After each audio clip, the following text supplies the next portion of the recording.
Roscoe Sherriff, a public relations rep, has a brilliant little job for Archie. Now, Archie doesn't necessarily need to steal anything. He just needs to, lend a hand. P.G. Wodehouse, today on the Classic Tales podcast.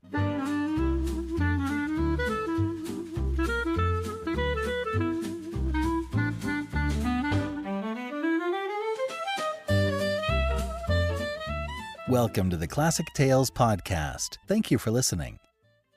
For the past few months, I've been working on a way to create a kind of all-you-can-hear, streamable plan for the Classic Tales. So coming soon, there will be a way to sign up for a subscription that will give you on-demand access to the entire Classic Tales Audiobooks library. The library contains dozens of novel-length titles that have never been on the podcast.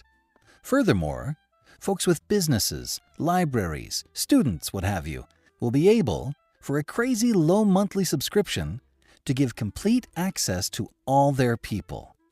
This will be a great, all-inclusive solution to your audiobook needs. You'll always be able to find something that you like. The cost for what I'm calling the audiobook library card will be $6.99 per month. Access to everything. No limits. For the first month, it will be an early bird price of $4.99 per month. So keep your ears peeled for new developments, and I'll keep you up to date. For those who already support us at the $10 a month rate or more, I plan to upgrade your subscription to include the audiobook library card. Good things are coming, and thank you so much for your support. And now, Indiscretions of Archie, Part 2 of 8, by P.G. Wodehouse.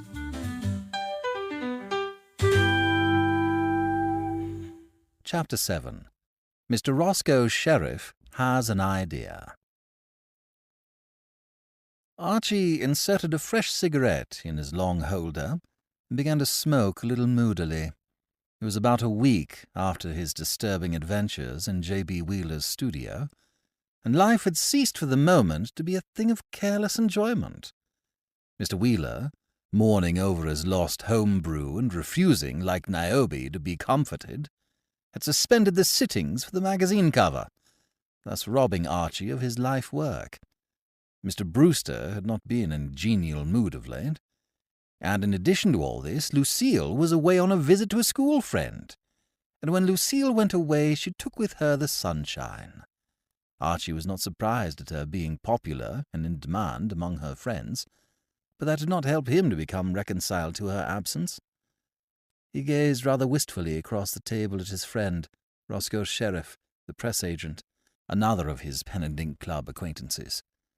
They had just finished lunch, and during the meal, Sherriff, who, like most men of action, was fond of hearing the sound of his own voice, and liked exercising it on the subject of himself, had been telling Archie a few anecdotes about his professional past.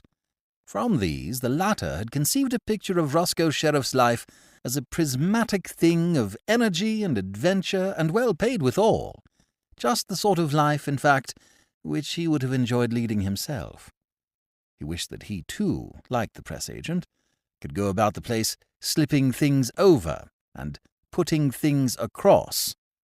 Daniel Brewster, he felt, would have beamed upon a son-in-law like Roscoe Sherriff. "The more I see of America," sighed Archie, "the more it amazes me. All you birds seem to have been doing things from the cradle upwards. I wish I could do things." "Well, why don't you?" Archie flicked the ash from his cigarette into the finger bowl. "Oh, I don't know, he said. "Somehow none of our family ever have. I don't know why it is, but whenever a moom starts out to do things, he infallibly makes a bloomer. There was a moom in the Middle Ages who had a sudden spasm of energy to set out to make a pilgrimage to Jerusalem, dressed as a wandering friar. Rum ideas they had in those days." "Did he get there?" "Absolutely not. Just as he was leaving the front door, his favourite hound mistook him for a tramp, or a varlet, or a scurvy knave, or whatever they used to call him at that time, and bit him in the fleshy part of the leg." "Well, at least he started. Enough to make a chappie start, what?"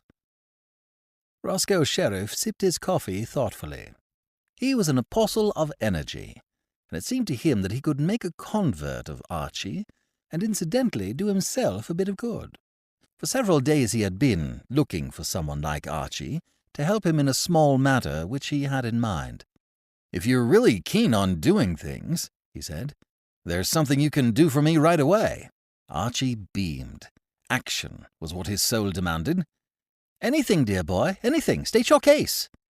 "Would you have any objection to putting up a snake for me?" "Putting up a snake?" "Just for a day or two." "But how do you mean, old soul? Put him up where?" "Wherever you live." "Where do you live?" "The Cosmopolis, isn't it? Of course, you married old Brewster's daughter. I remember reading about it." "But I say, laddie, I don't want to spoil your day and disappoint you and so forth, but my jolly old father-in-law would never let me keep a snake. Why, it's as much as I can do to make him let me stop on in the place." "He wouldn't know." "There's not much that goes on in the hotel that he doesn't know," said Archie, doubtfully. "He mustn't know. The whole point of the thing is that it must be a dead secret." Archie flicked some more ash into the finger bowl. "I don't seem absolutely to have grasped the affair in all its aspects, if you know what I mean," he said. "I mean to say, in the first place, why would it brighten your young existence if I entertained this snake of yours?" "It's not mine. It belongs to Madame Brudowska. You've heard of her, of course." "Oh, yes. She's some sort of performing snake female in vaudeville or something, isn't she? Or something of that species or other?" "You're near it, but not quite. She is the leading exponent of highbrow tragedy on any stage in the civilized world." "Absolutely, I remember now. My wife lugged me to see her perform one night. It all comes back to me. She had wedged me in an orchestra stall before I knew what I was up against, and then it was too late. I remember reading in some journal or other that she had a pet snake, given her by some Russian prince or other, what?" "That," said Sherriff, "was the impression I intended to convey when I sent the story to the papers. I'm her press agent. As a matter of fact, I bought Peter, his name's Peter, myself, down on the East Side. I always believe in animals for press agent stunts. I've nearly always had good results, but with her nibs I'm handicapped, shackled, so to speak. You might almost say my genius is stifled, or strangled if you prefer it." "Anything you say," agreed Archie courteously. "But how? Why is your, what's its named?" "She keeps me on a leash. She won't let me do anything with a kick in it. If I've suggested one rip-snorting stunt, I've suggested 20, and every time she turns them down on the ground that sort of thing is beneath the dignity of an artist in her position.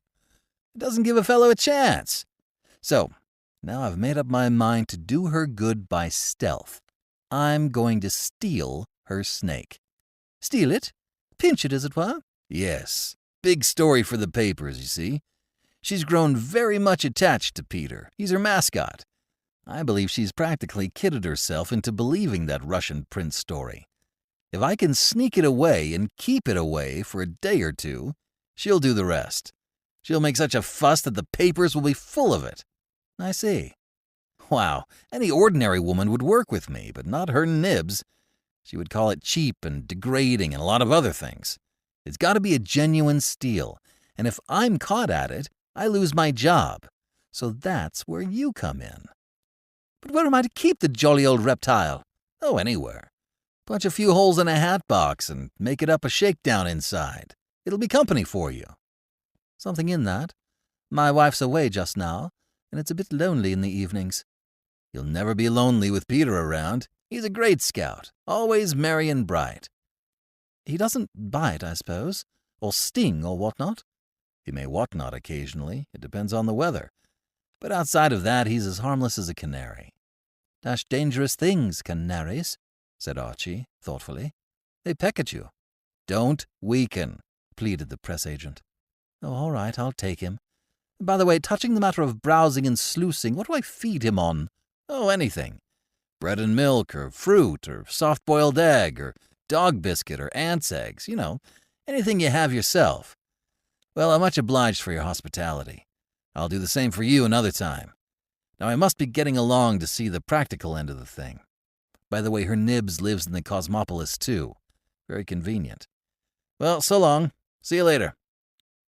Archie, left alone, began for the first time to have serious doubts. He had allowed himself to be swayed by Mr. Sherriff's magnetic personality, but now that the other had removed himself, he began to wonder if he had been entirely wise to lend his sympathy and cooperation to the scheme. He had never had intimate dealings with a snake before, but he had kept silkworms as a child, and there had been the deuce of a lot of fuss of unpleasantness over them, getting into the salad and what not. Something seemed to tell him that he was asking for trouble with a loud voice, but he had given his word, and he supposed he would have to go through with it. He lit another cigarette and wandered out into Fifth Avenue. His usually smooth brow was ruffled with care. Despite the eulogies which Sherriff had uttered concerning Peter, he found his doubts increasing. Peter might, as the press agent had stated, be a great scout, but was his little Garden of Eden on the 5th floor of the Cosmopolis Hotel likely to be improved by the advent of even the most amiable and winsome of serpents? However, "Moom, my dear fellow!" the voice, speaking suddenly in his ear from behind, roused Archie from his reflections. Indeed, it roused him so effectually that he jumped a clear inch off the ground and bit his tongue. Revolving on his axis, he found himself confronting a middle-aged man with a face like a horse. The man was dressed in something of an old-world style. His clothes had an English cut. He had a drooping grey moustache. He also wore a grey bowler hat flattened at the crown. But who are we to judge him? "Archie Moom, I've been trying to find you all the morning." Archie had placed him now. He had not seen General Manister for several years, not indeed since the days when he used to meet him at the home of young Lord Seacliff, his nephew. Archie had been at Eton and Oxford with Seacliff, and had often visited him on the long vacation. "Hello, General. What ho, what ho! What on earth are you doing over here?" "Let's get out of this crush, my boy." General Manister steered Archie into a side street. "That's better." He cleared his throat once or twice, as if embarrassed. "I've brought Seacliff over," he said finally. "Dear old Squiffy here? Oh, I say, great work." General Manister did not seem to share his enthusiasm. He looked like a horse with a secret sorrow. He coughed 3 times like a horse who, in addition to a secret sorrow, had contracted asthma. "You will find Seacliff changed," he said. "Let me see, how long is it since you and he met?" Archie reflected. "I was demobbed just about a year ago. I saw him in Paris about a year before that.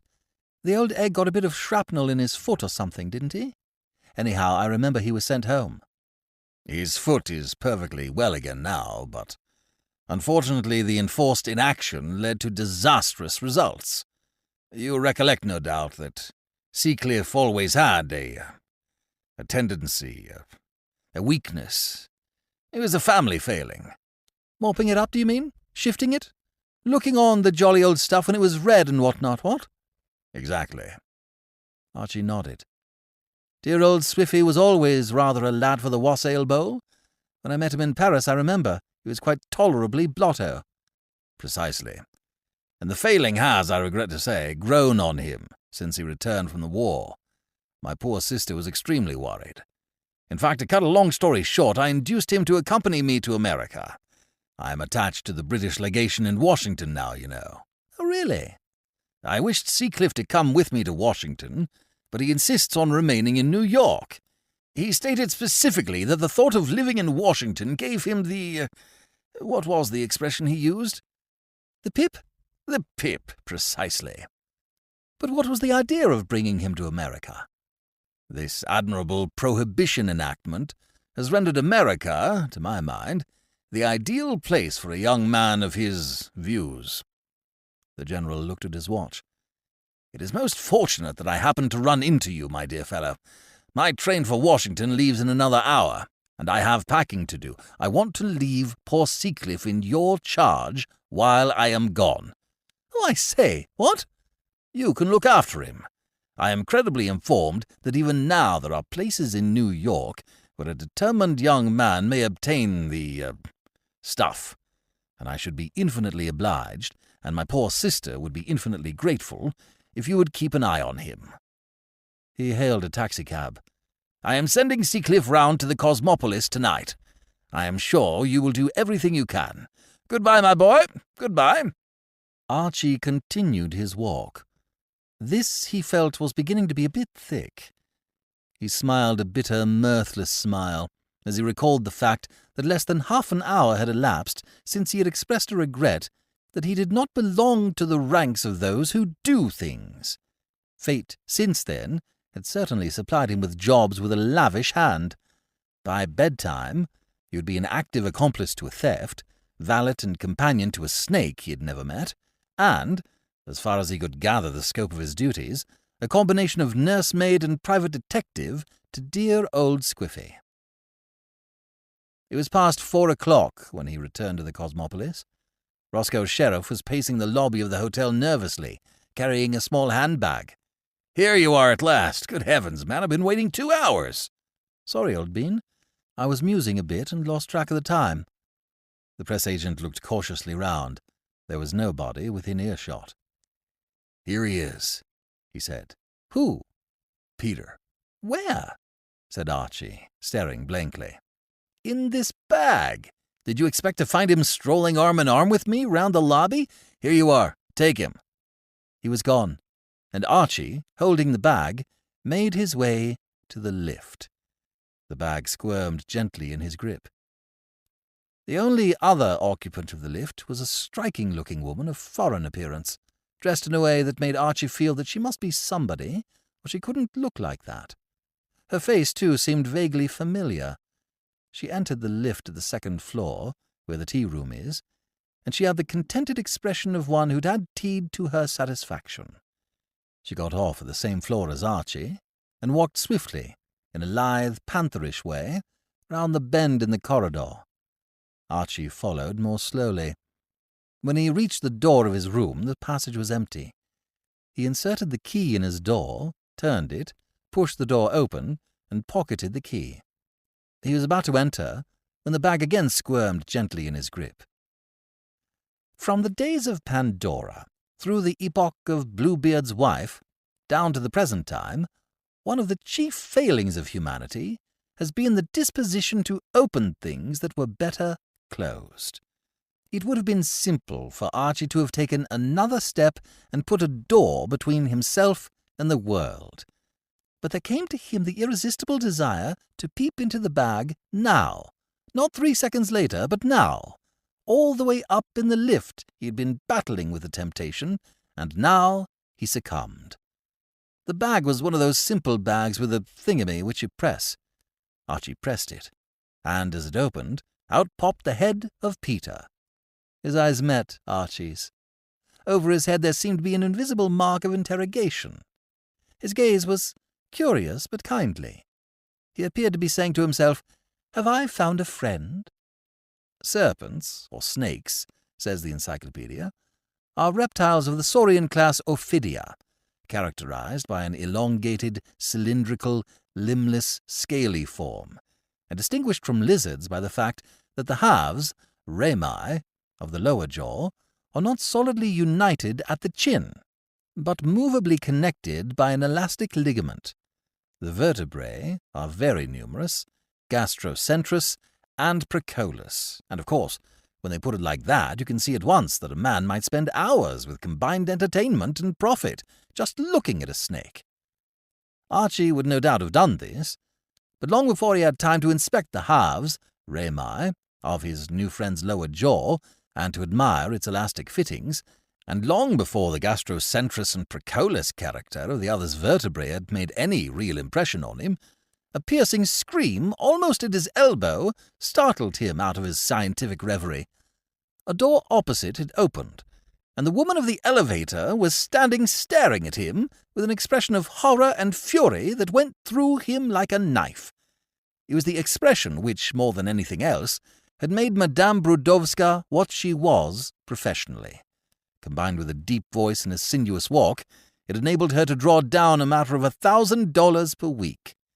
Indeed, though the fact had given him little pleasure, Archie, as a matter of fact, was at this moment getting about, including war tax, $2.75 worth of the great emotional star for nothing. for, having treated him gratis to the look of horror and fury, she now moved towards him with a sinuous walk and spoke in the tone which she seldom permitted herself to use before the curtain of Act 2, unless there was a whale of a situation that called for it in Act 1. "Thief!" It was the way she said it. Archie staggered backward, as though he had been hit between the eyes, fell through the open door of his room, kicked it to with a flying foot, and collapsed on the bed. Peter, the snake, who had fallen on the floor with a squashy sound, looked surprised and pained for a moment, then, being a philosopher at heart, cheered up and began hunting for flies under the bureau. Chapter 8. A Disturbed Night for Dear Old Squiffy. Peril sharpens the intellect. Archie's mind, as a rule, worked in rather a languid and restful sort of way, but now it got going with a rush and a whir. He glared round the room. He had never seen a room so devoid of satisfactory cover. And then there came to him a scheme, a ruse. It offered a chance of escape. It was indeed a bit of all right. Peter, the snake, loafing contentedly about the carpet, found himself seized by what the encyclopedia calls the distensible gullet, and looked up reproachfully. The next moment he was in his bag again, and Archie, bounding silently into the bathroom, was tearing the cord off his dressing-gown. There came a banging at the door. A voice spoke sternly, a masculine voice this time. "Say, open this door!" Archie rapidly attached the dressing-gown cord to the handle of the bag, leaped to the window, opened it, tied the cord to a projecting piece of iron on the sill, lowered Peter and the bag into the depths, and closed the window again. The whole affair took but a few seconds. Generals have received the thanks of their nations for displaying less resource on the field of battle. He opened the door. Outside stood the bereaved woman, and beside her a bullet-headed gentleman with a bowler hat on the back of his head, in whom Archie recognized the hotel detective. The hotel detective also recognized Archie, and the stern cast of his features relaxed. He even smiled a rusty but propitiatory smile. He imagined, erroneously, that Archie, being the son-in-law of the owner of the hotel, had a pull with that gentleman, and he resolved to proceed warily lest he jeopardize his job. "Why, Mr. Moom," he said apologetically. "I didn't know it was you I was disturbing." "Always glad to have a chat," said Archie cordially. "What seems to be the trouble?" "My snake!" cried the Queen of Tragedy. "Where is my snake?" Archie looked at the detective. The detective looked at Archie. "The lady," said the detective with a dry little cough, "thinks her snake is in your room, Mr. Moom." "Snake?" "Snake's what the lady said." "My snake! My Peter!" Madame Brudowska's voice shook with emotion. "He is here, in this room!" Archie shook his head. "No snakes here. Absolutely not. I remember noticing when I came in." "The snake is here, in this room. This man had it in a bag. I saw him. He is a thief." "Easy, ma'am," protested the detective. "Go easy. This gentleman is the boss's son-in-law." "I care not who he is. He has my snake. Here, in this room." Mr. Moom wouldn't go around stealing snakes. "Rather not," said Archie. "Never stole a snake in my life. None of the Mooms have ever gone about stealing snakes. Regular family tradition, though I once had an uncle who kept goldfish." "Here he is! Here! My Peter!" Archie looked at the detective. The detective looked at Archie. "We must humour her," their glances said. "Of course," said Archie. "If you'd like to search the room, what? What I mean to say is, this is Liberty Hall. Everybody welcome. Bring the kiddies." "I will search the room," said Madame Brudowska. The detective glanced apologetically at Archie. "Don't blame me for this, Mr. Moom," he urged. "Rather not. Only too glad you've dropped in." He took up an easy attitude against the window and watched the empress of the emotional drama explore. Presently she desisted, baffled. For an instant she paused, as though about to speak, then swept from the room. A moment later a door banged across the passage. How do they get that way? Queried the detective. Well, goodbye, Mr. Moom. Sorry to have butted in. The door closed. Archie waited a few moments, then went to the window and hauled in the slack. Presently the bag appeared over the edge of the window-sill. "Good God!" said Archie. In the rush and swirl of recent events he must have omitted to see that the clasp that fastened the bag was properly closed, for the bag, as it jumped onto the window-sill, gaped at him like a yawning face, and inside it there was nothing. Archie leaned as far out of the window as he could manage without committing suicide. Far below him, the traffic took its usual course, and the pedestrians moved to and fro upon the pavements. There was no crowding, no excitement. Yet only a few moments before, a long green snake with 300 ribs, a distensible gullet, and gastrocentrous vertebrae must have descended on that street like the gentle rain from heaven upon the place beneath. And nobody seemed even interested. Not for the first time since he had arrived in America, Archie marvelled at the cynical detachment of the New Yorker, who permits himself to be surprised at nothing. He shut the window and moved away with a heavy heart. He had not had the pleasure of an extended acquaintanceship with Peter, but he had seen enough of him to realize his sterling qualities. Somewhere beneath Peter's 300 ribs there had lain a heart of gold, and Archie mourned for his loss.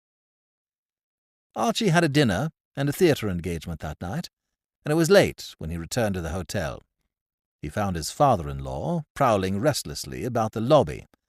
There seemed to be something on Mr. Brewster's mind.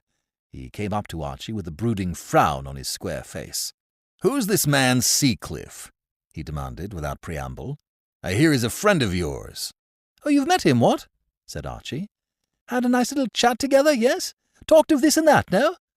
"We have not said a word to each other." "Really? Oh, well, dear old Squiffy is one of those strong, silent fellows, you know. You mustn't mind if he's a bit dumb. He never says much, but it's whispered round the clubs that he thinks a lot. It was rumoured in the spring of 1913 that Squiffy was on the point of making a bright remark, but it never came to anything." Mr. Brewster struggled with his feelings. "Who is he? You seem to know him." "Oh, yes. Great pal of mine, Squiffy. We went through Eton, Oxford, and the bankruptcy court together. And here's a rummy coincidence. When they examined me, I had no assets. And when they examined Squiffy, he had no assets. Rather extraordinary, what?" Mr. Brewster seemed to be in no mood for discussing coincidences. "I might have known he was a friend of yours," he said bitterly. "Well, if you want to see him, you'll have to do it outside my hotel." "What? I thought he was stopping here." "He is tonight. Tomorrow he can look for some other hotel to break up." "Great Scott! Has dear old Squiffy been breaking the place up?" Mr. Brewster snorted. "I am informed that this precious friend of yours entered my grill room at 8 o'clock. He must have been completely intoxicated, though the head waiter tells me he noticed nothing at the time." Archie nodded approvingly. "Dear old Squiffy was always like that. It's a gift. However woozled he might be, it was impossible to detect it with the naked eye. I've seen the dear old chap many a time, whiffed to the eyebrows, and looking as sober as a bishop. Soberer! When did it begin to dawn on the lads in the grill room that the old egg had been pushing the boat out?" "The head waiter," said Mr. Brewster with cold fury, "tells me that he got a hint of the man's condition when he suddenly got up from his table and went round the room, pulling off all the tablecloths and breaking everything that was on them. He then threw a number of rolls at the diners and left. He seems to have gone straight to bed." "Dashed sensible of him, what? Sound, practical chap, Squiffy. Where on earth did he get the, materials?" "From his room. I made enquiries. He has 6 large cases in his room." Squiffy always was a chap of infinite resource. Well, I'm dashed sorry this should have happened, don't you know? "If it hadn't been for you, the man would never have come here." Mr. Brewster brooded coldly. "I don't know why it is, but ever since you came to this hotel, I've had nothing but trouble." "Dashed sorry," said Archie sympathetically. said Mr. Brewster. Archie made his way meditatively to the lift. The injustice of his father-in-law's attitude pained him. He was absolutely rotten and all that, to be blamed for everything that went wrong in the Hotel Cosmopolis. While this conversation was in progress, Lord Seacliff was enjoying a refreshing sleep in his room on the 4th floor. 2 hours passed. The noise of the traffic in the street below faded away. Only the rattle of an occasional belated cab broke the silence. In the hotel, all was still. Mr. Brewster had gone to bed. Archie, in his room, smoked meditatively. Peace may have been said to reign. At 2:30, Lord Seacliff awoke. His hours of slumber were always irregular. He sat up in bed and switched the light on. He was a shock-headed young man with a red face and a hot brown eye. He yawned and stretched himself. His head was aching a little. The room seemed to him a trifle close. He got out of bed and threw open the window. Then, returning to bed, he picked up a book and began to read. He was conscious of feeling a little jumpy, and reading generally sent him to sleep. Much has been written on the subject of bed books. The general consensus of opinion is that a gentle, slow-moving story makes the best opiate. If this be so, dear old Squiffy's choice of literature had been rather injudicious. His book was The Adventures of Sherlock Holmes, and the particular story which he selected for perusal was the one entitled The Speckled Band. He was not a great reader, but when he read, he liked something with a bit of zip to it. Squiffy became absorbed. He had read the story before, but a long time back, and its complications were fresh to him. The tale, it may be remembered, deals with the activities of an ingenious gentleman who kept a snake and used to loose it into people's bedrooms as a preliminary to collecting on their insurance. It gave Squiffy pleasant thrills, for he had always had a particular horror of snakes. As a child, he had shrunk from visiting the serpent house at the zoo, and later, when he had come to man's estate and had put off childish things and settled down in real earnest to his self-appointed mission of drinking up all the alcoholic fluid in England, the distaste for Ophidia had lingered. To a dislike for real snakes had been added a maturer shrinking from those which existed only in his imagination. He could still recall his emotions on the occasion scarcely 3 months before, when he had seen a long green serpent which a majority of his contemporaries had assured him wasn't there. Squiffy read on.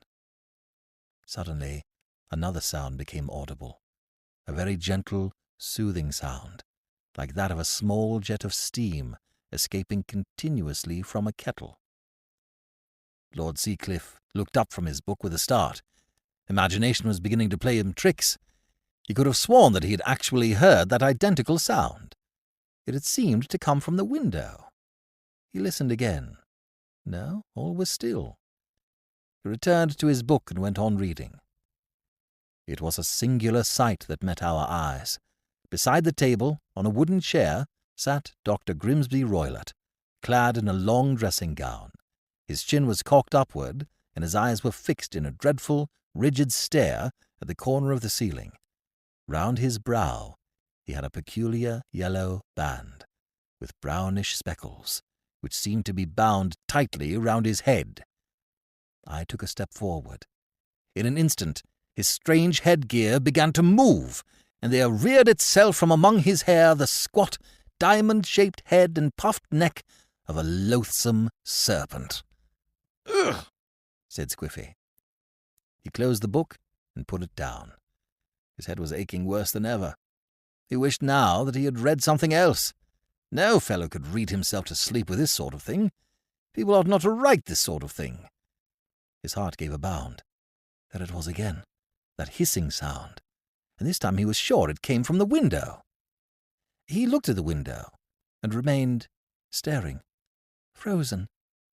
Over the sill, with a graceful, leisurely movement, a green snake was crawling.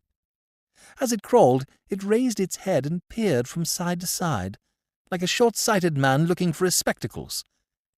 It hesitated a moment on the edge of the sill, then wiggled to the floor and began to cross the room. Squiffy stared on. It would have pained Peter deeply, for he was a snake of great sensibility, if he had known how much his entrance had disturbed the occupant of the room. He himself had no feeling but gratitude for the man who had opened the window, and so enabled him to get in out of the rather nippy night air. Ever since the bag had swung open and shot him out onto the sill of the window below Archie's, he had been waiting patiently for something of the kind to happen. He was a snake who took things as they came, and was prepared to rough it a bit if necessary. But for the last hour or two he had been hoping that someone would do something practical in the way of getting him out of the cold.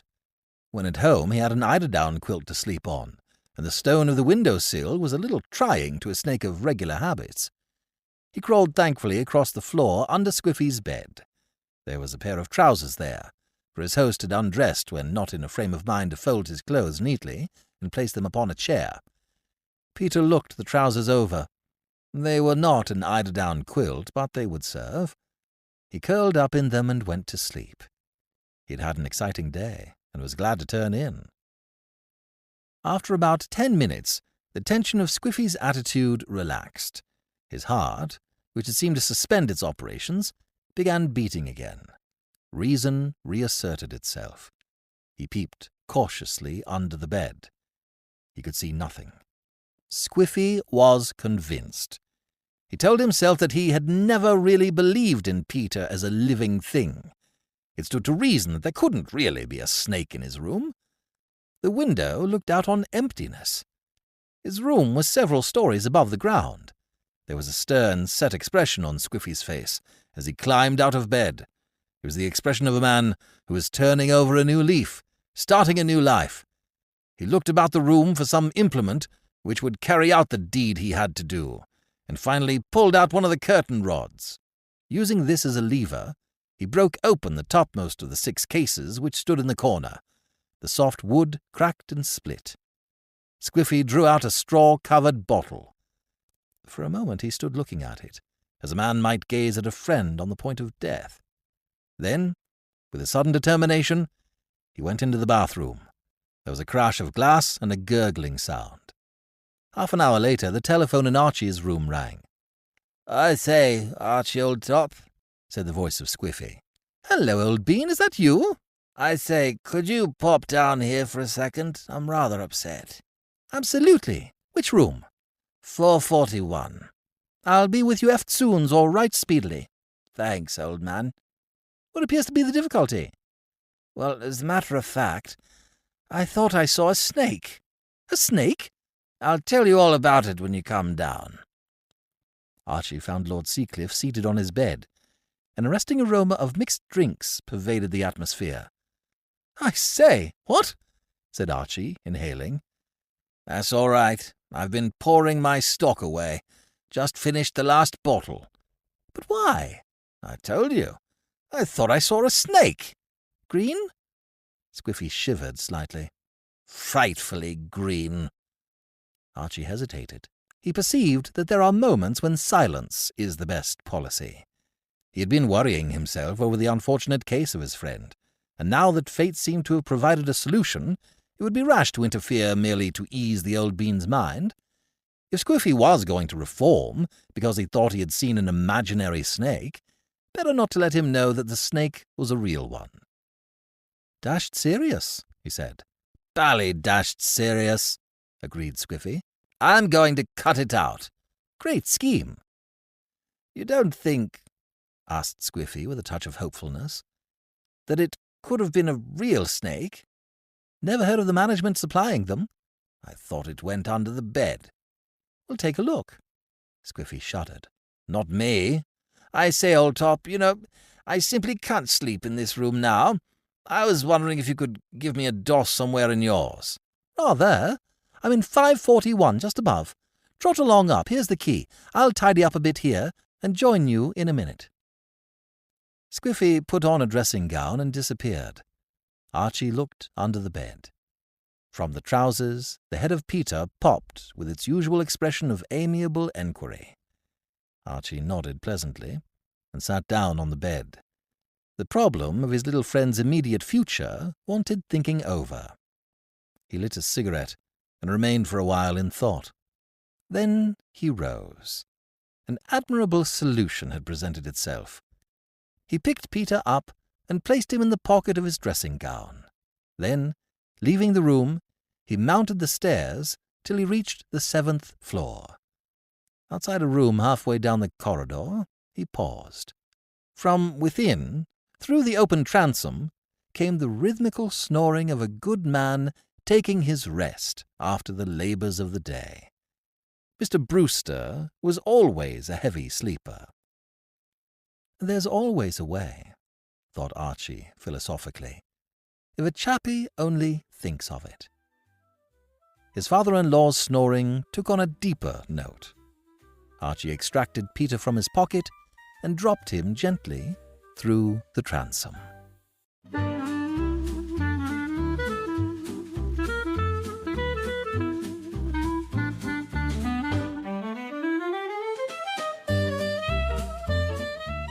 This is B.J. Harrison.